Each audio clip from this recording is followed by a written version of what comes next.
Simple past tense, active voice, positive and negative questions. સામાન્ય ભૂતકાળ કરતા પ્રધાન વાક્ય, હકારાત્મક અને નકારાત્મક પ્રશ્નો. હકારાત્મક પ્રશ્નો વાક્ય રચના: ડીડ વત્તા કર્તા વત્તા ક્રિયાપદનું વર્તમાનનું રૂપ વત્તા કર્મ અને પ્રશ્નાચિહ્ન. નકારાત્મક પ્રશ્નો વાક્ય રચના: ડીડ વત્તા કર્તા વત્તા નોટ વત્તા ક્રિયાપદનું વર્તમાનનું રૂપ વત્તા કર્મ અને પ્રશ્નાચિહ્ન.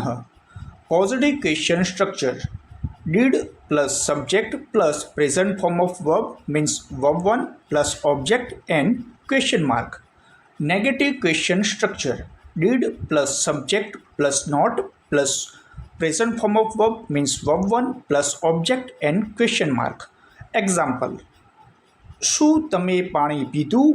Did you drink water? શું તમે પાણી ન પીધું? Did you not drink water? શું તે ત્યાં ગયો? Did he go there?